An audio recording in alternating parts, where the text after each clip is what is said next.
ਸੰਗਤ ਜੀ, ਵਾਹਿਗੁਰੂ ਜੀ ਕਾ ਖਾਲਸਾ, ਵਾਹਿਗੁਰੂ ਜੀ ਕੀ ਫਤਿਹ। ਕੱਲ੍ਹ ਵਾਲੀ ਪਹਿਲੀ ਕਿਸ਼ਤ ਦੇ ਵਿੱਚ ਆਪ ਜੀ ਨੇ ਵਚਨ ਸੁਣਿਆ ਸੀ ਵੀ ਆਪਣੇ ਜੀਵਨ ਦੇ ਵਿੱਚ ਹਸਪੀਟਲ ਦੇ ਵਿੱਚ ਇੱਕ ਹਾਦਸੇ ਦੇ ਵਿੱਚ ਇਹਨਾਂ ਦੀ ਮੌਤ ਹੋ ਗਈ ਸੀ। ਉਸ ਤੋਂ ਬਾਅਦ 'ਚ ਫਿਰ 6 ਘੰਟੇ ਬਾਅਦ ਇਹ ਜ਼ਿੰਦਾ ਹੋ ਗਏ ਸੀਗੇ।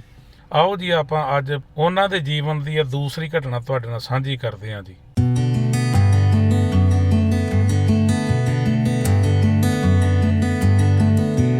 ਹਾਂਜੀ, ਇਹ ਦੂਸਰੀ ਵਾਰਤਾ ਜਿਹੜੀ ਆਪਾਂ ਹੁਣ ਸ਼ੁਰੂ ਕਰਦੇ ਹਾਂ। ਹਾਂਜੀ, ਇਸੇ ਤਰ੍ਹਾਂ ਮੈਂ ਟਰੱਕ ਚਲਾਇਆ ਤੇ ਆਪਣੇ ਸਰੀਰ ਦੀ ਜਿਹੜੀ ਸੇਵਾ ਸੰਭਾਲ ਆ ਨਾ, ਖਿਆਲ ਨਾ ਦਿੱਤਾ ਤੇ ਮੇਰਾ ਬਲੱਡ ਪ੍ਰੈਸ਼ਰ, ਸ਼ੂਗਰ ਜਿਹੜੀ ਆ ਆਊਟ ਆਫ ਕੰਟਰੋਲ ਲਈ ਤੇ ਲਾਲਚ ਕੀਤਾ। ਗੁਰਬਾਣੀ ਵੀ ਕਹਿੰਦੀ ਆ, ਲਾਲਚ ਛੋਡੋ ਅੰਧਿਓ ਲਾਲਚ ਦੁੱਖ ਪਾਰੀ। ਬੋਲਾਂਗਾ ਸੱਚ ਹੀ। ਆਮ ਅਸੀਂ ਇੰਟਰਵਿਊ ਸੁਣਦੇ ਹਾਂ, ਗੱਲਬਾਤ ਕਰਦੇ ਹਾਂ, ਬੜਾ ਅਸੀਂ ਬਦਲ ਫੇਰ ਕਰਦੇ ਹਾਂ, ਆਪਣੇ ਮਾੜੇ ਕੰਮਾਂ ਤੇ ਬੜੇ ਪੜਦੇ ਪਾਉਂਦੇ ਹਾਂ। ਮੈਂ ਕਮਲਾ ਟਰੱਕ ਵੀ ਚਲਾਇਆ ਆ। ਮੈਨੂੰ ਮੇਰੇ ਸੱਜਣ ਕਈ ਆਂਦੇ ਸੀ ਵੀ ਤੂੰ ਇੰਨਾ ਜ਼ਿਆਦਾ ਟਰੱਕ ਚਲਾਉਣਾ, ਕੋਈ ਨਸ਼ਾ ਕਰਦਾ। ਨਸ਼ਾ ਕੇਵਲ ਤੇ ਕੇਵਲ ਉਹ ਜਿਹੜਾ ਝਟਕਾ ਮੈਨੂੰ ਵੱਜਾ ਸੀ ਨਾ, ਮੌਤ ਵਾਲਾ, ਉਹ ਨਾਮ ਦਾ ਨਸ਼ਾ ਸੀਗਾ। ਵੀ ਫੋਨ ਬਹੁਤ ਘੱਟ ਕਰਨਾ ਤੇ ਮਾਲਾ ਰੱਖੀ ਸੀ ਸਿਮਰਨਾ, ਰੋਜ਼ 30 35 ਮਾਲਾ ਮੈਂ ਮੂਲ ਮੰਤਰ ਦੀਆਂ ਕਰਨੀਆਂ। ਪਤਾ ਨਹੀਂ ਮੈਂ ਕਿੰਨੇ ਗੁਰਬਾਣੀ ਦੇ ਸ਼ਬਦ ਯਾਦ ਕਰ ਲਏ, ਕੰਠ ਕਰ ਲਏ ਜੀ। ਇਸੇ ਬੰਨੇ ਲੱਗਾ। ਕਈ ਵਾਰ ਮੈਨੂੰ ਮੇਰੇ ਡਿਸਪੈਚਰਾਂ ਨੇ ਵੀ ਆਖਣਾ ਵੀ ਯਾਰ ਤੂੰ ਦੱਸਿਆ ਕਰ, ਤੂੰ ਹੈਗਾ ਕਿੱਥੇ ਆ, ਸਵੇਰੇ ਸ਼ਾਮ ਦੀ ਤੇ ਕਾਲ ਚੁੱਕ ਲਿਆ ਕਰ। ਤੇ ਮੈਂ ਵੇਸਲਾ ਜਾ ਹੋ ਕੇ ਉਹਨਾਂ ਦਾ ਵੀ ਗੁੱਸਾ ਜਰ ਲੈਣਾ ਤੇ ਆਖਣਾ ਵੀ ਕੋਈ ਗੱਲ ਨਹੀਂ, ਤੇ ਦੱਸਣਾ ਨਹੀਂ ਵੀ ਮੈਂ ਤੇ ਕੋਈ ਨਾਲ ਡਰਾਈਵ ਦੇ ਹੋਰ ਵੀ ਕੰਮ ਕਰਦਾ। ਡਰ ਬੜੀ ਚੀਜ਼ ਆ ਤੇ ਇਹੋ ਜਿਹੇ ਜਿਹੜੇ ਹੈਪਨ ਹੁੰਦੇ ਨਾ ਜ਼ਿੰਦਗੀ ਦੇ ਵਿੱਚ, ਜੇ ਬੰਦਾ ਸੰਭਲ ਲਵੇ ਤੇ ਮੇਰਾ ਖਿਆਲ ਆ ਵੀ ਸੋਨੇ ਤੇ ਸੁਹਾਗੇ ਵਾਲੀ ਗੱਲ ਆ। ਮੈਂ ਕਹਿੰਦਾ ਵੀ ਉਹ ਜਿਹੜਾ ਮੈਨੂੰ ਝਟਕਾ ਵੱਜਾ ਉਹ ਵੱਜਣਾ ਚਾਹੀਦਾ ਸੀ, ਨਹੀਂ ਤੇ ਮੈਂ ਬੜਾ ਵਿਗੜਿਆ ਹੋਇਆ ਇੱਕ ਬੰਦਾ ਸਾਂ। ਭਾਵੇਂ ਮੈਂ ਪ੍ਰਚਾਰਕ ਵੀ ਸਾਂ, ਪਰ ਮੇਰਾ ਪ੍ਰਚਾਰਕਾਂ ਵਾਲਾ, ਮੈਂ ਸਹੀ ਦੱਸਦਾ, ਮੈਨੂੰ ਕੈਮਰੇ ਦੇ ਸਾਹਮਣੇ ਵੀ ਕੋਈ ਲੱਛਣ ਹੀ ਨਹੀਂ ਸੀ ਹੈਗਾ। ਜੇ ਲੱਛਣ ਹੁੰਦਾ ਤੇ ਮੈਨੂੰ ਜੁੱਤੀ ਨਹੀਂ ਸੀ ਵਰਨੀ। ਸਾਡੀ ਇਸ ਸ਼੍ਰੇਣੀ ਦੇ ਬੰਦੇ, ਪ੍ਰਚਾਰਕ ਸ਼੍ਰੇਣੀ ਦੇ ਬੰਦੇ, ਜਦੋਂ ਅਸੀਂ ਉਹਨਾਂ ਦੇ ਕੋਲ ਬੈਠਦੇ ਹਾਂ ਤੇ ਹਾਲ ਉਹਨਾਂ ਦਾ ਵੀ ਇਹੋ ਹੀ ਹੋਣਾ। ਸਾਨੂੰ ਸਾਰੇ ਪ੍ਰਚਾਰਕਾਂ ਨੂੰ ਸੇਧ ਮਿਲਦੀ ਹੈਗੀ ਆ ਵੀ ਜੀਵਨ ਦੇ ਵਿੱਚ ਜਿਹੜਾ ਧਰਮ ਹੈਗਾ ਕੱਲਾ ਧੰਦਾ ਨਹੀਂ ਹੈਗਾ। ਨਹੀਂ, ਧੰਦਾ ਨਹੀਂ ਹੈਗਾ। ਹਾਂਜੀ, ਉਸ ਤੋਂ ਬਾਅਦ ਦੇ ਵਿੱਚ ਤੁਸੀਂ ਉਹ ਵਚਨ ਸਾਂਝਾ ਕਰੋ ਜਦੋਂ ਕਿਡਨੀਆਂ ਦੀ ਪ੍ਰੋਬਲਮ ਕਿਵੇਂ ਆ ਗਈ ਤੇ ਉਹ ਸਾਰਾ। ਬਸ ਉਹ ਤੁਹਾਨੂੰ ਦੱਸਦਾ ਵੀ ਉਹ ਕਿਡਨੀਆਂ ਦੀ ਪ੍ਰੋਬਲਮ ਇਸ ਤਰ੍ਹਾਂ ਆਈ ਕਿ ਸਰੀਰ ਦੀ ਟੇਕ ਕੇਅਰ ਕੋਈ ਨਹੀਂ ਕੀਤੀ। ਅੱਛਾ, ਲਾਲਚ ਸੀ। ਲਾਲਚ ਛੋਡੋ ਅੰਧਿਓ ਲਾਲਚ ਦੁੱਖ ਭਾਰੀ। ਮੈਂ ਇੱਥੋਂ ਧੋਖਾ ਫੇਰ ਖਾ ਗਿਆ, ਜਿੱਥੇ ਇੱਕ ਬੜਾ ਵੱਡਾ ਝਟਕਾ ਖਾ ਕੇ ਆਇਆ ਸਾਂ, ਫਿਰ ਦੁਬਾਰਾ ਤੰਦਰੁਸਤ ਹੋ ਕੇ ਫਿਰ ਮਾਇਆ ਦਸਾਂ ਨਾਵਾਂ ਦੀ ਕਮਾਈ ਰਾਤ ਦਿਨੇ ਕੀਤੀ। ਅੱਛਾ, ਦੂਸਰਾ ਫੇਰ ਮੇਰੇ ਨਾਲ ਵੱਡਾ ਹੈਪਨ ਹੋਇਆ। ਮੈਂ ਆਪਣਾ ਚੈੱਕਅਪ ਕਰਾਈ ਤੇ ਮੇਰੀਆਂ ਕਿਡਨੀਆਂ ਦੇ ਵਿੱਚ ਕੁਛ ਨੁਕਸ ਆਇਆ। ਉਹਨਾਂ ਨੇ ਮੇਰਾ ਯੂਰਨ ਬਾਥਰੂਮ ਚੈੱਕ ਕੀਤਾ ਤੇ ਉਹਦੇ ਵਿੱਚ ਬਲੱਡ ਆਇਆ ਤੇ ਉਹਨਾਂ ਨੇ ਇੱਕਦਮ ਕਿਹਾ ਵੀ ਤੁਹਾਡੀਆਂ ਕਿਡਨੀਆਂ ਦੇ ਬਾਰੇ ਚੈੱਕਅਪ ਕਰੋ। ਜੋ ਕਿਡਨੀਆਂ ਤੇ ਉਦੋਂ ਮੇਰੀਆਂ 24-25% ਕਿਡਨੀਆਂ ਰਹਿ ਗਈਆਂ ਸੀ, ਖਰਾਬ ਹੋ ਚੁੱਕੀਆਂ, ਇੰਨੀਆਂ ਖਰਾਬ ਹੋ ਚੁੱਕੀਆਂ ਸੀ। ਤੇ ਉਹ ਕਹਿੰਦੇ ਵੀ ਮੇਰੇ ਪੈਰਾਂ ਨੂੰ, ਗਿੱਟਿਆਂ ਨੂੰ ਸੋਜ ਪੈਣ ਲੱਗ ਗਈ ਸੀ ਤੇ ਮੈਨੂੰ ਡਫਾਰਾ ਜਿਹਾ ਹੋਣ ਲੱਗ ਗਿਆ ਸੀ, ਕਿਉਂ ਕਿਡਨੀਆਂ ਜਿਹੜੀਆਂ ਨਾ ਸਾਰਾ ਅੰਦਰੋਂ ਜਿੰਨਾ ਵੀ ਪਾਣੀ ਪੀਂਦੇ ਆ ਉਹ ਯੂਰਨ ਬਣਾ ਕੇ ਬਾਹਰ ਕੱਢਦੀਆਂ। ਡੈਡ ਐਂਡ ਹੋਇਆ ਪਿਆ ਸੀ। ਪਰ ਦੂਸਰਾ ਕੰਮ ਹੈ ਵੀ ਜਦੋਂ ਮੈਨੂੰ ਦੱਸਿਆ ਵੀ ਤੁਹਾਨੂੰ ਹੁਣ ਇੱਥੇ ਡਾਇਲਸਾਂ ਦੀ ਲੋੜ ਹੈ, ਡਾਇਲਸਿਸ ਕਰਵਾਉਣੇ ਆ ਤੁਸੀਂ, ਜਿਹੜੇ ਮੇਰੇ ਆਪਣੇ ਸੱਜਣ ਮਿੱਤਰ ਸੀ, ਮੈਂ ਕਹਾਂਗਾ ਵੀ ਉਹ ਵੀ ਮੈਨੂੰ ਸਲਾਹ ਦੇਣ ਦੇ ਵਿੱਚ ਨਾਕਾਮ ਰਹੇ।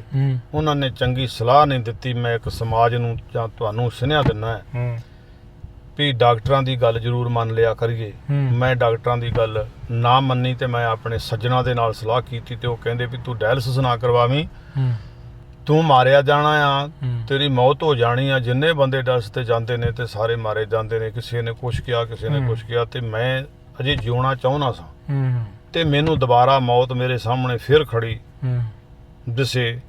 ਉਹਨਾਂ ਨੇ ਕੁਛ ਮੈਨੂੰ ਡਰਾਤਾ, ਕੁਛ ਬਿਮਾਰੀ, ਕੁਛ ਡਾਕਟਰਾਂ ਨੇ ਖਿੱਚਿਆ ਵੀ ਤੂੰ ਡਾਇਲਸਿਸ ਤੇ ਲੱਗ ਜਾ, ਤੇਰੀਆਂ ਕਿਡਨੀਆਂ ਠੀਕ ਹੋ ਸਕਦੀਆਂ। ਪਰ ਮੈਂ ਕਹਿੰਦਾ ਲਾਈ ਲੱਗ ਨਾ ਹੋਵੇ, ਘਰ ਵਾਲਾ ਤੇ ਚੰਦਰਾ ਗਵਾਂਢ ਬੁਰਾ। ਅੱਛਾ, ਮੈਂ ਲਾਈ ਲੱਗ ਬਣਿਆ। ਉਹਨਾਂ ਨੇ ਮਿੱਤਰਾਂ ਤੇ ਭਰੋਸਾ ਕੀਤਾ। ਮੈਂ ਦੇਸੀ ਦਵਾਈ ਖਾਣੀ ਸ਼ੁਰੂ ਕੀਤੀ, ਹੋਮਿਓਪੈਥੀ, ਐਲੋਪੈਥੀ, ਮਤਲਬ ਕਿ ਕੋਈ ਕਸਰ ਨਹੀਂ ਛੱਡੀ ਵੀ ਜਿਹਨੂੰ ਮੈਂ ਕੂੜਾ ਕਰਕਟ ਜਾਣਾ ਵੀ ਮੈਂ ਟੋਕਰਿਆਂ ਦੇ ਟੋਕਰੇ ਉਹਨਾਂ ਦੇ ਆਖੇ ਲੱਗ ਕੇ ਨਾ ਇੰਡੀਆ ਤੋਂ ਦਵਾਈਆਂ ਮੰਗਾਈਆਂ, ਕੋਈ ਕਸਰ ਨਹੀਂ ਛੱਡੀ। ਉਹ ਕੰਮ ਵੱਧਦਿਆਂ ਮੇਰੀਆਂ ਜਿਹੜੀਆਂ ਕਿਡਨੀਆਂ ਸੀ ਉਹ ਬਿਲਕੁਲ -0 ਹੋ ਗਈਆਂ, ਖਤਮ ਹੋ ਗਈਆਂ। ਮੈਨੂੰ ਫਿਰ ਮੇਰੇ ਘਰ ਵਾਲੀ ਮੇਰੀ ਸਿੰਘਣੀ ਹੂੰ ਬੱਚੇ ਸਾਰੇ ਕਹਿਣ ਲੱਗੇ ਕਿ ਤੂੰ ਹੁਣ ਡਾਇਲਸਿਸ ਕਰਵਾ ਲਾ। ਹੂੰ ਚਲੋ ਕੋਈ ਨਹੀਂ ਗਾ, ਹੂੰ ਮੈਨੂੰ ਲੈ ਕੇ ਗਏ ਹਸਪੀਟਲ ਇੱਥੇ। ਉਦੋਂ ਅਸੀਂ ਕੈਲੀਫੋਰਨੀਆ ਤੋਂ ਇੰਡੀਆਨਾ ਜਾ ਚੁੱਕੇ ਸਾਂ, ਉੱਥੇ ਗ੍ਰੀਨਵੁੱਡ ਸਿਟੀ 'ਚ ਹੁਣ ਵੀ ਰਹਿ ਰਹੇ ਹਾਂ। ਹੂੰ ਮੈਂ ਇਹਨਾਂ ਦੇ ਆਖੇ ਲੱਗ ਕੇ ਜਦੋਂ ਡਾਕਟਰ ਤੇ ਕੋਲ ਗਿਆ ਤੇ ਡਾਕਟਰ ਉੱਥੇ ਇੱਕ ਮੁਸਲਮਾਨ ਪੰਜਾਬੀ ਬੋਲਣ ਵਾਲਾ ਮੇਰੇ ਨਾਲ ਗੱਲਬਾਤ ਕਰਦਾ ਸੀ ਤੇ ਉਹ ਕਹਿੰਦਾ ਵੀ ਤੁਹਾਨੂੰ ਕਿਡਨੀਆਂ ਤੋਂ ਬਿਨਾਂ ਡਾਇਲਸਾਂ ਤੋਂ ਬਿਨਾਂ ਤੁਸੀਂ ਬਚ ਨਹੀਂ ਸਕਦੇ, ਵੀ ਤੁਸੀਂ ਡਾਇਲਸਾਜ ਹੀ ਕਰਵਾਓ। ਅੱਛਾ ਮੈਂ ਬਹੁਤ ਸੁੱਜਿਆ ਫੁੱਲਿਆ ਪਿਆ ਸਾਂ ਅੰਦਰ, ਮੇਰੇ ਬਲਕਿ ਬਹੁਤ ਜ਼ਿਆਦਾ ਗੰਦ ਜਿਹੜਾ ਭਰ ਚੁੱਕਾ ਸੀਗਾ। ਠੀਕ ਮੈਂ ਉਹਨੂੰ ਬੜਾ ਕਿਹਾ ਵੀ ਨਹੀਂ ਤੁਸੀਂ ਐਂ ਕਰੋ ਵੀ ਮੈਨੂੰ ਟੀਕਾ ਲਾਓ, ਮੈਂ ਮਰਨਾ ਚਾਹੁੰਦਾ। ਹੂੰ ਮੈਂ ਆਪਣੇ ਆਪ ਤੋਂ ਇੰਨਾ ਨਾਰਾਜ਼ ਹੋ ਗਿਆ ਸਾਂ, ਸੱਚ ਸੀ ਵੀ ਮੈਂ ਉਹਨੂੰ ਬੜਾ ਕਿਹਾ। ਉਹ ਕਹਿੰਦਾ ਨਹੀਂ, ਤੇ ਜਿਉਣਾ ਮੈਂ ਚਾਹੁੰਦਾ ਨਹੀਂ ਸਾਂ, ਵੀ ਮੈਂ ਇੰਨਾ ਮੈਂ ਦੁਖੀ ਸਾਂ ਵੀ ਕੋਈ ਹਾਲ ਨਹੀਂਗਾ। ਮੈਂ ਕਹਿੰਦਾ ਮੇਰੇ ਦੁਸ਼ਮਣ ਨੂੰ ਵੀ ਇਹ ਬਿਮਾਰੀ ਨਾ ਲੱਗੇ, ਅੱਛਾ ਜਿਹੜਾ ਮੇਰੀ ਮੌਤ ਮੰਗਦਾ, ਮੈਨੂੰ ਮਾਰਨਾ ਚਾਹੁੰਦਾ ਹੈ ਨਾ। ਠੀਕ ਠੀਕ ਮੈਂ ਗੁਰੂ ਸਾਹਿਬ ਦੇ ਅੱਗੇ ਅਰਦਾਸ ਕਰਦਾ ਕਿ ਮੇਰੇ ਦੁਸ਼ਮਣ ਨੂੰ ਵੀ ਇਹੋ ਜਿਹੀਆਂ ਬਿਮਾਰੀਆਂ ਨਾ ਲੱਗਣ। ਇੰਨੀ ਭਿਆਨਕ ਬਿਮਾਰੀ ਹੁੰਦੀ? ਇੰਨੀ ਭਿਆਨਕ ਬਿਮਾਰੀ ਮੈਂ ਦੱਸ ਨਹੀਂ ਸਕਦਾ। ਠੀਕ ਚਲੋ ਜੀ, ਮੈਨੂੰ ਉਹਨਾਂ ਨੇ ਪ੍ਰੇਰ ਹੀ ਲਿਆ ਤੇ ਮੈਂ ਕਿਹਾ ਵੀ ਚਲੋ। ਉਹਨਾਂ ਨੇ ਮੈਨੂੰ 6 ਦਿਨ ਰੱਖਿਆ ਉੱਥੇ, ਹੂੰ ਉੱਥੇ ਐਡਮਿਟ ਕਰ ਲਿਆ ਹਸਪੀਟਲ ਜੀ ਆਈਯੂ ਯੂਨੀਵਰਸਿਟੀ ਹੂੰ ਡਾਊਨਟਾਊਨ ਦੇ ਵਿੱਚ ਹਸਪੀਟਲ ਆ, ਉੱਥੇ ਉਹਨਾਂ ਨੇ ਮੈਨੂੰ ਰੱਖਿਆ, ਜੀ ਬੈੱਡ ਦਿੱਤਾ। ਚਲੋ ਪਰਿਵਾਰ ਨਾਲ ਰਿਹਾ, ਬੱਚੇ ਰਹੇ, ਭਾਣਜਾ ਰਿਹਾ, ਬਹੁਤ ਮੇਰੀ ਹੈਲਪ ਹੋਈ ਪਰਿਵਾਰ ਵੱਲੋਂ। ਹੂੰ ਉਹਨਾਂ ਨੇ ਮੇਰੇ 6 ਦਿਨਾਂ ਦੇ ਵਿੱਚ 8 ਕੇ 10 ਡਾਇਲਸਿਸ ਕੀਤੇ ਨੇ। ਅੱਛਾ 6 ਦਿਨਾਂ ਦੇ ਵਿੱਚ ਵੀ ਬਹੁਤ ਜ਼ਿਆਦਾ ਹੀ। ਉਸ ਤਰ੍ਹਾਂ ਤੇ ਵੈਸੇ ਤੀਸਰੇ ਦਿਨ ਬਾਅਦ ਚ ਕਰਦੇ ਰਹੇ ਨੇ, ਹੂੰ ਪਰ ਉਹ 6 ਦਿਨਾਂ ਦੇ ਵਿੱਚ ਉਹਨਾਂ ਨੇ ਮਤਲਬ ਕਿ ਨਾਲੀਆਂ ਪੁੱਟੀਆਂ ਹੀ ਨਹੀਂ ਗਈਆਂ, ਵੀ ਥੋੜੇ ਚਿਰ ਤੋਂ ਬਾਅਦ ਉਹ ਲਾ ਦਿੰਦੇ ਸੀ, ਥੋੜੇ ਚਿਰ ਤੋਂ ਬਾਅਦ ਲਾ ਦਿੰਦੇ ਸੀ। ਕੁਝ ਖਵਾਈ ਪਿਆਈ ਜਾਂਦੇ ਸੀ, ਫਿਰ ਮੈਨੂੰ ਭੁੱਖ ਵੀ ਲੱਗਣ ਲੱਗ ਗਈ। ਠੀਕ ਪਾਣੀ ਪੂਣੀ ਮੈਂ ਥੋੜਾ ਥੋੜਾ ਪੀਂਦਾ ਰਿਹਾ। ਫਿਰ ਉਹਨਾਂ ਨੇ ਜੋ ਅੰਦਰ ਗੰਦਗੀ ਚਿੱਕੜ ਸੀ ਨਾ ਸਾਰਾ ਜਿਹੜੀ ਸਾਫ਼ ਕਰਨ ਵਾਸਤੇ ਕਰਤਾ, ਤੇ ਉਸ ਤੋਂ ਬਾਅਦ ਮੈਨੂੰ ਉਹਨਾਂ ਨੇ ਇੱਕ ਡਾਇਲਸਿਸ ਸੈਂਟਰ ਜਿਹੜਾ ਆ ਹੂੰ ਅਨਲ ਕੁਮਾਰ, ਕੋਈ ਇੰਡੀਅਨ ਆ ਫਿਰੋਜ਼ਪੁਰ ਦਾ ਪੰਜਾਬੀ, ਉਹਦਾ ਆਇਆ, ਉੱਥੇ ਉੱਥੇ ਕਰਤਾ ਵੀ ਤੁਹਾਡੀ ਅਪਾਇੰਟਮੈਂਟ ਬਣਾਤੀ ਵੀ ਤੁਸੀਂ ਆ। ਤੀਜੇ ਦਿਨ ਉੱਥੇ ਜਾ ਕੇ ਮੈਂ ਫਿਰ ਤਕਰੀਬਨ ਮੈਂ 4 ਕੁ ਸਾਲ ਮੈਂ ਉੱਥੇ ਡਾਇਲਸਿਸ ਕਰਵਾਇਆ। ਹੂੰ ਮੇਰੇ ਨਾਂ ਤੇ ਚਲੋ ਮੇਰੀ ਇੰਸ਼ੋਰੈਂਸ ਜਿਹੜੀ ਉਹ ਮੈਨੂੰ ਕਵਰ ਨਹੀਂ ਸੀ ਕਰਦੀ।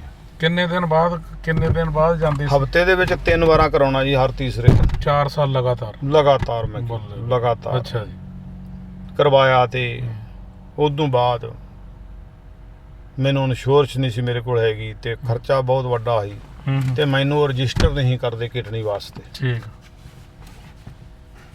ਚਲੋ ਇੱਕ ਉੱਥੇ ਲੜਕੀ ਆ, ਬੀਬੀ ਨੌਜਵਾਨ, ਹੂੰ ਉਹ ਮੇਰੀ ਧੀ ਆ। ਹੂੰ ਮੈਨੂੰ ਬਾਪੂ ਜੀ ਕਹਿ ਕੇ ਉਹ ਦੋਵੇਂ ਜੀ ਪੁਕਾਰਦੇ ਆ। ਹੂੰ ਮੈਂ ਉਹਨਾਂ ਨੂੰ ਕਿਹਾ, ਮੈਂ ਕਿਹਾ ਬੇਟਾ ਵੀ ਮੇਰੀ ਹੈਲਪ ਕਰੋ, ਮੇਰੀ ਅਪਾਇੰਟਮੈਂਟ ਬਣਾ ਕੇ ਦਿਓ ਵੀ। ਉਹ ਕਹਿੰਦੇ ਵੀ ਚਲੋ। ਉਹਨਾਂ ਨੇ ਚੈੱਕ ਚੁੱਕ ਕੀਤਾ। ਮੈਂ ਕਿਸੇ ਦਾ ਵੀ ਨਾਂ ਲਿਖਾ ਨਹੀਂ ਸਕਦਾ ਜਿਨ੍ਹਾਂ ਨੇ ਮੇਰੀ ਜ਼ਿੰਦਗੀ ਦੇ ਵਿੱਚ ਮਦਦ ਕੀਤੀ ਆ। ਬੱਚੇ ਬੱਚੀਆਂ ਬਜ਼ੁਰਗਾਂ ਨੇ, ਮੇਰੇ ਹਮਹਾਣੀਆਂ ਨੇ। ਇੰਡੀਆ ਦੇ ਵਿੱਚ ਵੀ ਨੌਜਵਾਨ ਬੱਚੇ ਬੱਚੀਆਂ 15 ਕੁ ਸਨ ਜਿਨ੍ਹਾਂ ਨੇ ਆਖਿਆ ਸੀ ਕਿ ਬਾਪੂ ਜੀ ਤੁਸੀਂ ਆਓ, ਅਸੀਂ ਤੁਹਾਨੂੰ ਆਪਣੀ ਕਿਡਨੀ ਦਿੰਨੇ ਆ, ਜਿਹਦਾ ਵੀ ਨਾਲ ਵੀ ਬਲੱਡ ਮੈਚ ਕਰਦਾ ਹੈ। ਇੱਕ ਮੁੰਡਾ ਫਿਲਮਾਂ ਦੇ ਵਿੱਚ, ਪਰਮ ਬੈਣੀਪਾਲ ਆ, ਪਟਿਆਲੇ ਰਹਿੰਦਾ, ਫਿਲਮਾਂ ਦੇ ਵਿੱਚ ਕੰਮ ਕਰਦਾ ਹੈ, ਉਹ ਮੇਰਾ ਬੜਾ ਫੈਨ ਬਣ ਗਿਆ।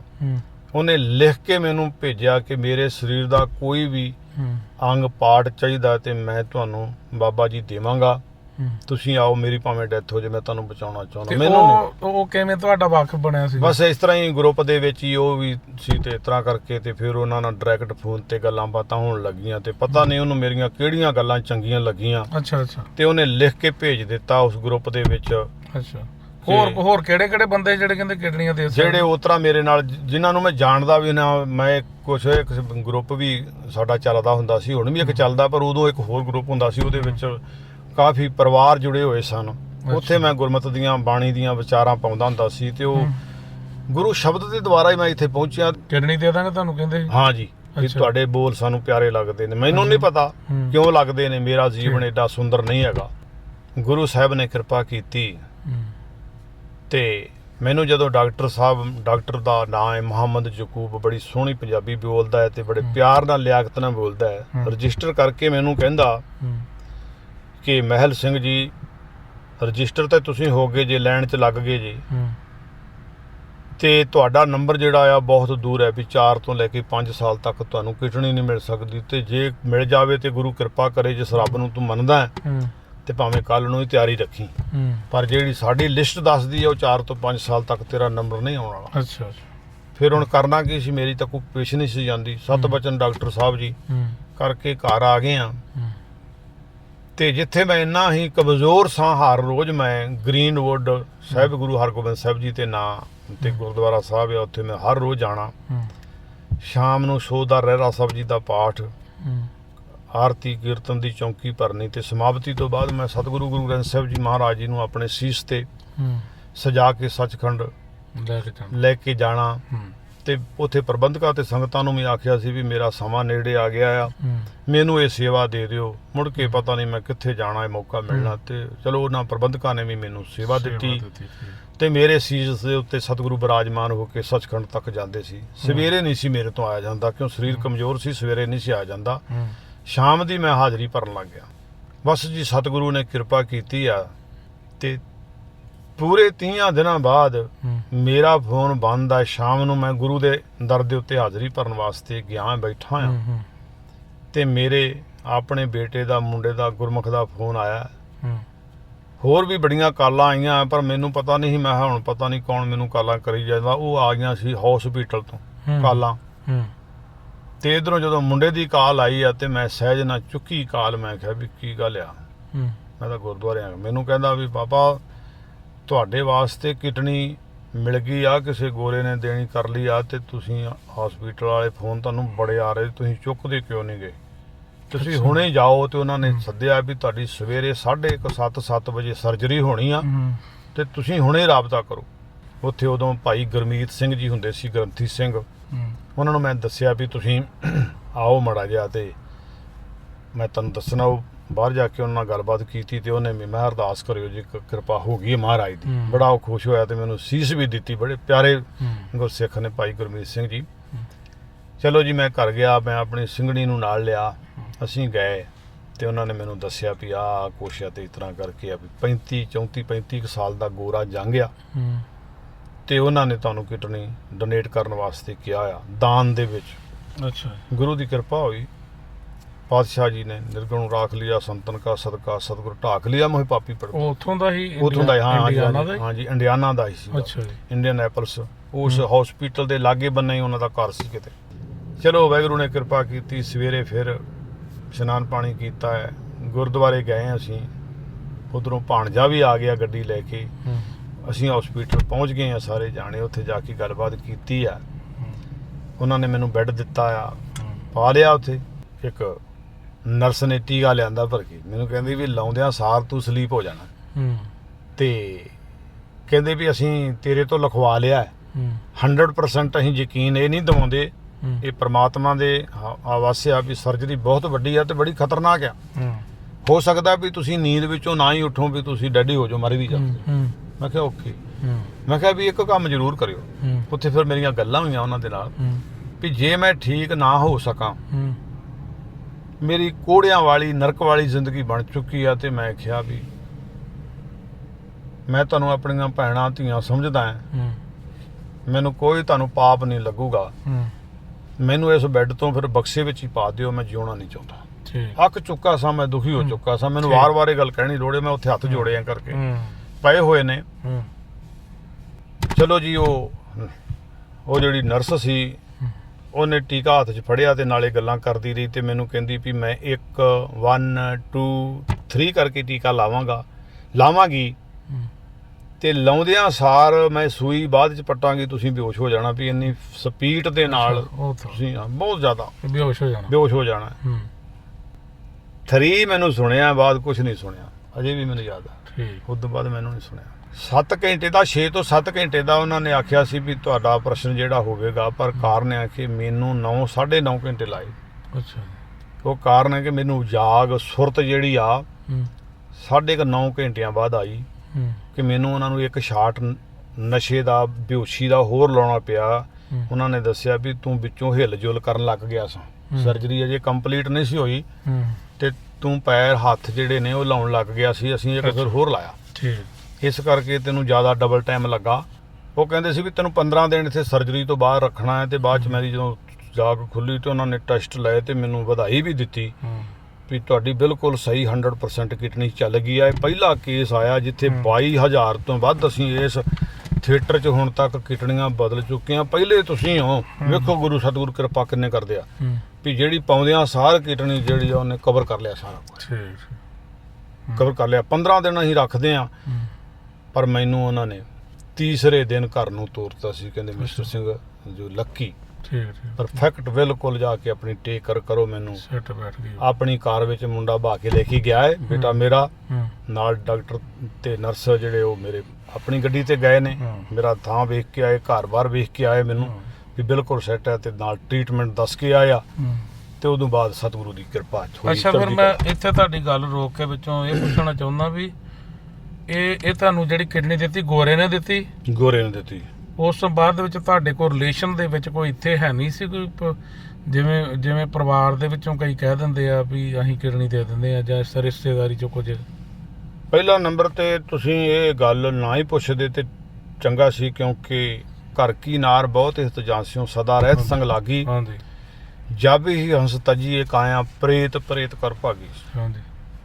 ਸੱਚ ਜਾਣਿਓ ਮਰਨ ਤੋਂ ਬਾਅਦ ਤਾਂ ਗੁਰੂ ਤੇਗ ਬਹਾਦਰ ਪਾਤਸ਼ਾਹ ਜੀ ਦੇ ਪਾਵਨ ਬੋਲ ਕਹਿੰਦੇ ਨੇ, ਜਦੋਂ ਕਿਡਨੀ ਦੀ ਗੱਲ ਚੱਲੀ ਸੀ ਤੇ ਮੇਰੇ ਜਿਉਂਦਿਆਂ ਹੀ ਮੇਰਾ ਪਰਿਵਾਰ ਭੱਜ ਉੱਠਾ ਸੀ। ਭੈਣਾਂ ਨੇ ਵੀ ਜਵਾਬ ਦਿੱਤਾ, ਘਰ ਵਾਲੀ ਨੇ ਵੀ ਦਿੱਤਾ, ਮੁੰਡਿਆਂ ਨੇ ਵੀ ਦਿੱਤਾ ਵੀ ਅਸੀਂ ਨਹੀਂ ਇਹ ਕੰਮ ਕਰ ਸਕਦੇ। ਅੱਛਾ। ਇੱਥੇ ਵੀ ਮੈਂ ਲਕਾਵਾਂਗਾ ਨਹੀਂ, ਪਰ ਇਹ ਪੁੱਛਿਆ ਸੀ ਸਾਰਿਆਂ ਨੂੰ? ਸਾਰਿਆਂ ਨੂੰ ਪੁੱਛਿਆ ਸੀ। ਕਹਿੰਦੇ ਨਾ ਨਾ ਨਾ ਇਹ ਨਹੀਂ ਹੋ ਸਕਦਾ, ਅਸੀਂ ਥੋੜਾ ਮਰਨਾ ਤੁਹਾਨੂੰ। ਫਿਰ ਮੇਰੇ ਨਾਲ ਮੇਰੇ ਤੇ ਲਾਮੇ ਗੁੱਸੇ ਵੀ ਕੱਢੇ ਆ ਵੀ ਅਸੀਂ ਕਿਉਂ ਤੈਨੂੰ ਦੇਈਏ ਮਰਨਾ, ਤੇ ਮਾਰਾ ਹੀ ਕੋਈ ਮਰੇ ਨਾ ਮੋਇਆ, ਨਾਲੇ ਗੁਰਬਾਣੀ ਇੱਥੇ ਹੱਥਾਂ ਤੇ ਸੁਧ ਨਹੀਂ। ਕੀ ਬਾਤ। ਪਰ ਮੇਰਾ ਸਤਿਗੁਰੂ ਜਿਹੜਾ ਹੈ ਨਾ, ਸਤਿਗੁਰੂ ਮੇਰਾ ਸਰਬ ਪ੍ਰਤਪਾਲ ਹੈ, ਸਤਿਗੁਰੂ ਮੇਰਾ ਮਾਰਜ ਵੱਲ ਹੈ। ਉਹ ਸਾਰਿਆਂ ਨੂੰ ਜਿੱਥੇ ਪ੍ਰਤਪਾਲਣਾ ਕਰਦਾ, ਮੈਨੂੰ ਮਾਰੇ ਨੂੰ ਵੀ ਉਹਨੇ ਜਬਾਂ ਕੇ ਤੁਹਾਡੇ ਕੋਲ ਭਾਇਆ ਹੋਇਆ। ਬਾਬਾ ਜੀ ਸੋਚਣ ਵਾਲੀ ਗੱਲ ਇੱਥੇ ਇਹ ਆ, ਉੱਥੇ ਜਵਾਬ ਦੇ ਗਏ ਸੀ ਵੀ ਜਿਹੜਾ ਅਸੀਂ ਕਹਿੰਦੇ ਆ ਨਾ ਵੀ ਅਸੀਂ ਕਿਸ ਵਕਤ ਲਿਬਾਸ ਪਾ ਕੇ ਧਰਮ ਦੇ ਤੇ ਅਸੀਂ ਆਪਣੇ ਆਪ ਨੂੰ ਧਰਮੀ ਖਵਾਉਂਦੇ ਆ ਜੀ। ਇੱਕ ਬੰਦਾ ਗੋਰਾ ਵੀ ਜਿਹੜਾ ਤੁਸੀਂ ਉਹਨੂੰ ਜਾਣਦੇ ਸੀ ਪਹਿਲਾਂ ਜਿਹਨੇ ਕਿਡਨੀ ਦਿੱਤੀ? ਮੈਂ ਕਿੱਥੇ ਜਾਣਦਾ ਹਾਂ, ਨਾ ਪਹਿਲਾਂ ਜਾਣਦਾ ਹਾਂ, ਨਾ ਮੈਂ ਹੁਣ ਜਾਣਦਾ। ਤੇ ਦੇਖੋ ਵੀ ਜਿਸ ਬੰਦੇ ਨੂੰ ਤੁਸੀਂ ਜਾਣਦੇ ਵੀ ਨਹੀਂ ਜੇ, ਉਹ ਬੰਦਾ ਤੁਹਾਨੂੰ ਜਾਣਦਾ ਹੀ ਨਹੀਂ ਹੈਗਾ, ਤੇ ਤੁਸੀਂ ਦੱਸ ਰਹੇ ਉਹਦੀ ਉਮਰ ਕਿੰਨੀ ਸੀ? ਡਾਕਟਰਾਂ ਨੇ ਦੱਸਿਆ ਵੀ 35 ਸਾਲ ਦੀ ਉਮਰ ਉਹਦੀ ਸੀ। 35 ਸਾਲ ਦਾ ਜਵਾਨ ਗੋਰਾ ਜਿਹੜਾ ਕਿ ਕਿਸੇ ਗੈਰ ਧਰਮ ਦੇ ਬੰਦੇ ਨੂੰ ਮਿਲਣ ਤੋਂ ਬਿਨਾਂ, ਸਾਹਮਣੇ ਆਉਣ ਤੋਂ ਬਿਨਾਂ ਹੀ ਬੰਦਾ ਕਿਡਨੀ ਦੇ ਰਿਹਾ, ਆਪਣੀ ਦਾਨ ਕਰ ਰਿਹਾ, ਤੇ ਉਸ ਤੋਂ ਬਾਅਦ ਤੁਸੀਂ ਉਸ ਬੰਦੇ ਨੂੰ ਮਿਲੇ ਫਿਰ ਬਾਅਦ ਦੇ ਵਿੱਚ? ਨਹੀਂ, ਮਿਲਣਾ ਦਾ ਭਾਵਨਾ ਸੀ। ਡਾਕਟਰਾਂ ਨੇ ਮੈਨੂੰ ਕਿਹਾ ਸੀ ਵੀ ਤੁਸੀਂ ਮਿਲ ਸਕਦੇ ਹੋ, ਤੇ ਅਸੀਂ ਆਖਿਆ ਸੀ ਠੀਕ ਆ ਵੀ ਮਿਲਾਂਗੇ, ਉਸ ਪਰਿਵਾਰ ਦਾ ਧੰਨਵਾਦ ਕਰਾਂਗੇ। ਪਰ ਕਾਰਨਾਂ ਕੇ ਬਾਅਦ ਜਦੋਂ ਅਸੀਂ 2 ਵਾਰਾਂ ਜ਼ਿਆਦਾ ਹੀ ਡਾਕਟਰਾਂ ਨੂੰ ਪੁੱਛ ਕੀਤਾ ਵੀ ਸਾਨੂੰ ਮਿਲਾਓ, ਮੈਂ ਜਾਂਦਾ ਰਿਹਾ। ਮੈਂ ਵੀਕ ਬਾਅਦ ਹਸਪਤਾਲ ਜਾਂਦਾ ਰਿਹਾ, ਪੂਰਾ ਸਾਲ ਮੈਂ ਜਾਂਦਾ ਰਿਹਾ ਚੈੱਕਅਪ ਕਰਾਉਣ। ਘਰ ਵੀ ਡਾਕਟਰ ਆਉਂਦੇ ਰਹੇ, ਤੇ ਮੈਂ ਇਹੋ ਹੀ ਬੇਨਤੀ ਕਰਦਾ ਰਿਹਾ ਕਿ ਉਹ ਪਰਿਵਾਰ ਨੂੰ ਮਿਲਾਓ ਜੀ। ਮੈਂ ਕੋਈ ਮਾਣ ਸਨਮਾਨ ਕਰਾਂ ਜੀ ਦੇ ਪਰਿਵਾਰ ਵਿੱਚੋਂ ਇੱਕ ਕਿਡਨੀ ਆਈ ਆ, ਮੈਂ ਜ਼ਿੰਦਗੀ ਸੋਹਣੀ ਬਣ ਗਈ, ਮੇਰੀ ਆਸ ਵਧ ਗਈ। ਜਿਸ ਬੰਦੇ ਨੇ ਕਿਡਨੀ ਦਿੱਤੀ ਆ, ਮੈਂ ਉਹਦਾ ਧੰਨਵਾਦ ਕਰਾਂ। ਉਹ ਨਿੱਕਾ ਦਾਨ ਥੋੜੀ ਕੀਤਾ, ਬਹੁਤ ਵੱਡਾ ਦਾਨ ਦਿੱਤਾ ਆਪਣੇ ਜੀਵਨ ਦਾ। 8 ਤੀਰਥ ਸਗਲ ਪੁਣ ਜੀ ਦਇਆ ਪ੍ਰਵਾਨ, ਆਪਣੇ ਜਿਗਰ ਦਾ ਟੋਟਾ ਕੱਢ ਵੱਢ ਕੇ ਤੁਹਾਨੂੰ ਦਿੱਤਾ। ਹਾਂ, ਪਰ ਮੈਂ ਵੀ ਮਿਲਣਾ ਚਾਹੁੰਦਾ ਸੀ, ਤੇ ਬਾਅਦ ਵਿੱਚ ਉਹ ਪਰਿਵਾਰ ਹੀ ਮਨੁੱਕਰ ਹੋ ਗਿਆ। ਕਮਾਲ ਦੀ ਗੱਲ ਹੈ ਕਿ ਵੀ ਅਗਲੇ ਜਿਹੜਾ ਵੀ ਉਹ ਧੰਨਵਾਦ ਵੀ ਨਹੀਂ ਲੈਣਾ ਚਾਹੁੰਦੇ, ਨਹੀਂ ਵੀ ਜਿਸ ਬੰਦੇ ਨੂੰ ਉਹਨਾਂ ਕਿਡਨੀ ਡੋਨੇਟ ਕੀਤੀ ਆ, ਉਸ ਬੰਦੇ ਨੂੰ ਉਹ ਪਹਿਲਾਂ ਜਾਣਦੇ ਵੀ ਨਹੀਂ ਆ, ਦਾਨ ਕਰਕੇ ਉਸ ਤੋਂ ਬਾਅਦ ਦੇ ਵਿੱਚ ਉਹ ਮਤਲਬ ਵੀ ਧੰਨਵਾਦ ਵੀ ਨਹੀਂ ਲੈਣਾ ਚਾਹੁੰਦੇ। ਉਹ ਗੱਲ ਆ ਗਈ, ਤੇ ਸਾਹਮਣੇ ਆ ਕੇ ਉਹ ਦੱਸਣਾ ਵੀ ਨਹੀਂ ਚਾਹੁੰਦੇ ਵੀ ਅਸੀਂ ਤੇਰੇ ਤੇ ਪਰਉਪਕਾਰ ਕੀਤਾ ਹੈਗਾ। ਅਸੀਂ ਜਿਹੜੇ ਧਰਮੀ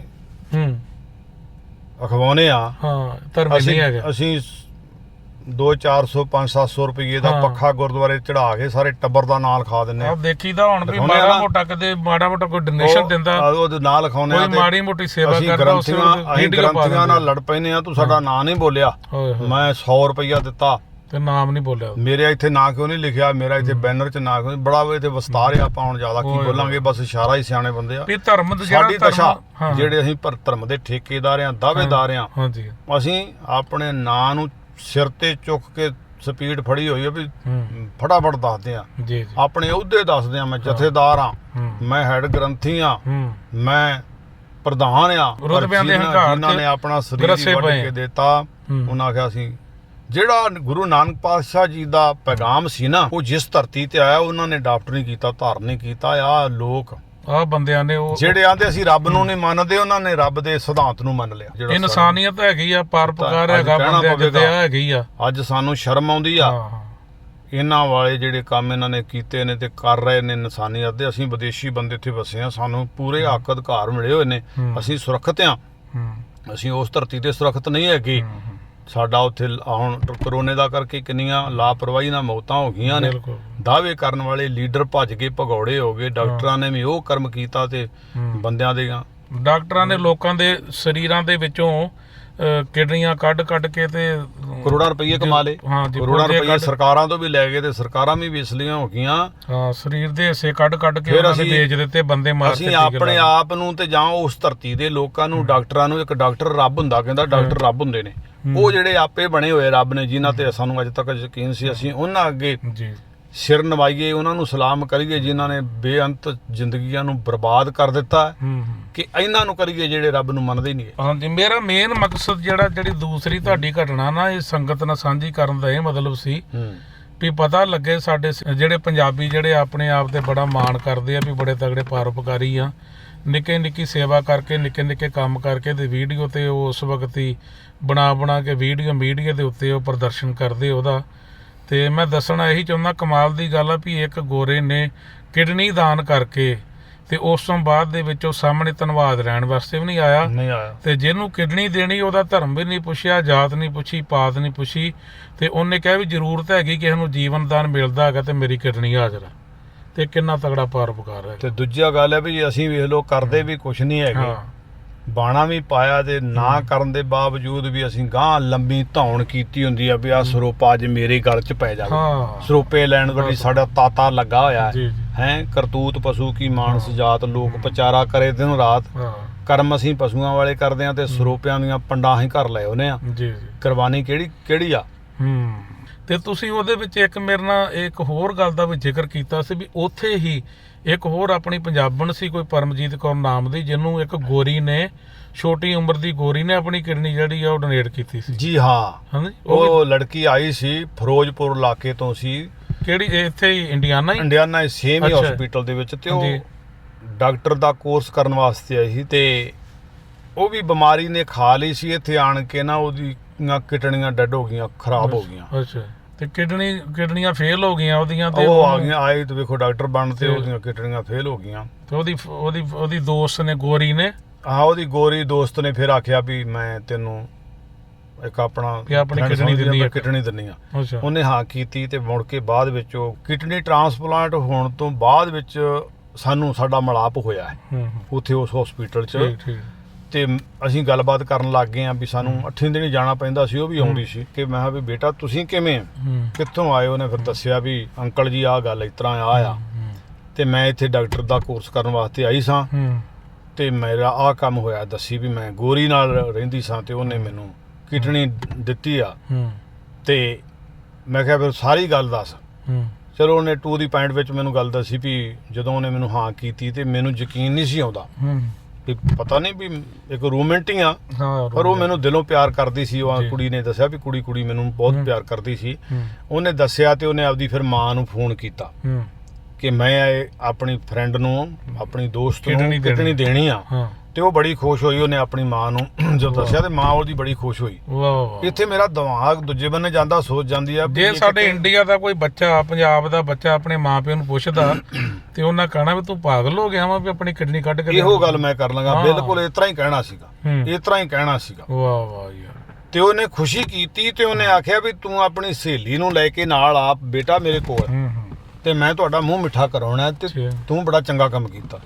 ਆਂਦੇ ਵੀ ਮੇਰੀ ਉਹ ਗੋਰੀ ਫਰੈਂਡ ਮੈਨੂੰ ਨਾਲ ਲੈ ਕੇ ਗਈ, ਘਰ ਗਏ, ਉਹਨਾਂ ਨੇ ਬੜੇ ਕੇਕ ਕੱਟਿਆ ਉੱਥੇ, ਕੇਕ ਕੱਟਿਆ, ਆਸ਼ੀਰਵਾਦ ਦਿੱਤੀ ਮੈਨੂੰ। ਗੱਲ ਨਾ ਉਸ ਮਾਂ ਨੇ ਲਾਇਆ ਤੇ ਆਖਿਆ ਕੋਈ ਗੱਲ ਨਹੀਂ ਗੀ, ਧੀ ਨੂੰ ਵੀ ਅਲਾਸ਼ਰੀ ਦਿੱਤੀ ਵੀ ਇਹਦੇ ਨਾਲ ਦਾ ਵੱਡਾ ਪਰਉਪਕਾਰ ਹੀ ਕੋਈ ਨਹੀਂ ਮੇਰਾ। ਫਿਰ ਗੁਰੂ ਨਾਨਕ ਸਾਹਿਬ ਦੇ ਚਰਨਾਂ 'ਚ ਸਿਰ ਝੁਕ ਜਾਂਦਾ। ਗੁਰੂ ਸਾਹਿਬ ਇਹ ਦਾਤਾਂ ਤਾਂ ਤੂੰ ਸਾਨੂੰ ਆਪਣੇ ਸਿੱਖ ਬਣਾ ਕੇ ਦਿੱਤੀਆਂ ਸੀ ਤੇ ਤੇਰੇ ਖਜ਼ਾਨੇ ਨੂੰ ਲੁੱਟ ਕੋਈ ਹੋਰ ਰਿਹਾ ਤੇ ਅਸੀਂ ਕੰਗਾਲ ਬਣੇ ਬੈਠੇ ਆ। ਸੱਚ ਧਰਮ ਕਮਾਉਣ ਵਾਲੇ ਕਦੇ ਹੋਰ ਤੁਰੇ ਜਿਨ੍ਹਾਂ ਤੋਂ ਅਸੀਂ ਨੱਕ ਚੜਾਉਣੇ ਆ ਵੀ ਇਹ ਸਿਗਰਟਾਂ ਪੀਂਦੇ ਨੇ, ਉਹ ਕਰਦੇ ਨੇ, ਅਸੀਂ ਧਰਮ ਦੇ ਠੇਕੇਦਾਰ ਬਣ ਕੇ ਕੀ ਕਰਦੇ ਆ ਸੱਚ ਨੂੰ ਤੇ ਉਹ ਛੁਕ ਰਹੇ ਨੇ।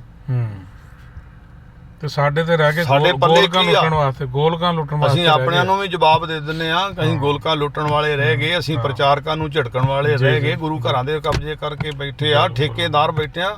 ਸਾਡੇ ਪੱਲੇ ਕੀ ਆ, ਇੱਥੇ ਸਿਰ ਝੁਕ ਜਾਂਦਾ ਮੇਰੇ ਮਾਲਕ ਦੇ ਕਿੰਨੀ ਤਗੜੀ ਪ੍ਰੇਰਣਾ ਵੀ ਦੇਖੋ ਬਿਨਾਂ ਧੀ ਜਾਤ ਨੇ ਹਾਂ ਕੀਤੀ ਮਾਂ ਨੂੰ ਪੁੱਛਣ ਤੋਂ ਬਿਨਾਂ ਤੇ ਅਸ਼ਕੇ ਜਾਈ ਉਸ ਮਾਂ ਦੇ। ਉਹਨੇ ਮੂੰਹ ਮਿੱਠਾ ਕਰਾਇਆ ਦੋਵਾਂ ਸਹੇਲੀਆਂ ਦਾ, ਸ਼ਾਬਾਸ਼ ਦਿੱਤੀ, ਸ਼ਾਬਾਸ਼ ਦਿੱਤੀ ਵੀ ਬੜੀ ਉਹ ਚੰਗੀ ਗੱਲ ਬੜੀ ਗੱਲਾਂ ਕਰ ਰਹੇ ਸੀ ਵਾਹ ਸਿੰਘ ਸਾਹਿਬ ਜੀ ਮੇਰੇ ਨਾਲ, ਤੇ ਮੇਰੀਆਂ ਅੱਖਾਂ 'ਚੋਂ ਨੀਰ ਚੱਲ ਰਿਹਾ ਸੀ। ਮੈਂ ਇਸ ਵਾਹ। ਬੰਨਿਓ ਬੜਾ ਕਮਜ਼ੋਰ ਬੰਦਾ, ਵਾਹ ਮੈਂ ਨਹੀਂ ਇਹ ਵਿਰਾਗ 'ਚ ਚਲਿਆ ਜਾਂਦਾ। ਤੇ ਜਿਨ੍ਹਾਂ ਦੇ ਲੱਗੀ ਆ, ਜਿਨ੍ਹਾਂ ਨੇ ਦੁੱਖ ਵਿੱਚ ਗਏ ਨੇ, ਨਰਕ ਭੋਗਿਆ ਜ਼ਿੰਦਗੀ ਦੇ ਵਿੱਚ, ਉਹਨਾਂ ਨੂੰ ਪਤਾ ਵੀ ਸਰੀਰ ਦੇ ਅੰਗ ਕਿੰਨੇ ਅਹਿਮੀਅਤ ਆ। ਜਿੰਨਾ ਚਿਰ ਅਸੀਂ ਤੰਦਰੁਸਤ ਆ ਸਾਨੂੰ ਕੋਈ ਕਦਰ ਨਹੀਂ ਹੈ ਸਰੀਰ ਦੀ, ਕੋਈ ਕਦਰ ਨਹੀਂ। ਜਦੋਂ ਸਾਡੇ ਸਰੀਰ ਦੇ ਨਾਲ ਕੁਝ ਹੁੰਦਾ ਫਿਰ ਕਦਰ ਕਰਦੇ ਆ। ਅੱਖਾਂ ਦਾ ਕਦਰ ਉਦੋਂ ਹੁੰਦਾ ਜਦੋਂ ਅੱਖਾਂ ਚਲੇ ਜਾਂਦੀਆਂ, ਕੰਨਾਂ ਦਾ, ਦੰਦਾਂ ਦਾ, ਹੱਥਾਂ ਪੈਰਾਂ ਲੱਤਾਂ ਦਾ। ਜਿਨ੍ਹਾਂ ਕੋਲੇ ਅੰਗ ਨਹੀਂ ਕੰਮ ਕਰਦੇ ਉਹਨਾਂ ਨੂੰ ਪੁੱਛੋ ਕਿੰਨਾ ਉਹ ਲੋਚਦੇ। ਅਸੀਂ ਵੀ ਲੋਚਦੇ ਸਾਂ, ਹਾਏ ਓ ਰੱਬਾ ਸਾਨੂੰ ਜ਼ਿੰਦਗੀ ਦੇ ਦੇ, ਅਸੀਂ ਦੁਹਾਈ ਪਾਉਂਦੇ ਹਾਂ। ਉਸ ਲੜਕੀ ਨੂੰ ਫਿਰ ਉਹ ਮਿਲਿਆ ਉੱਥੋਂ, ਉਸ ਸਹੇਲੀ ਕੋਲੋਂ ਇਹ ਸਰੀਰ ਦਾ ਪਾਰਟ ਅੰਗ। ਤੇ ਮੈਂ ਕਿਹਾ ਹੁਣ ਬੇਟਾ ਨਾਮ ਜਪਿਆ ਕਰੀਏ, ਜਪਿਆ ਕਰ। ਇਹ ਗੁਰੂ ਨੇ ਆਪਾਂ ਨੂੰ ਜਿਉਣ ਵਾਸਤੇ ਬੌਂਸ ਦੇ ਵਿੱਚ ਜ਼ਿੰਦਗੀ ਦਿੱਤੀ ਆ, ਨਾਮ ਜਪਿਆ ਕਰ।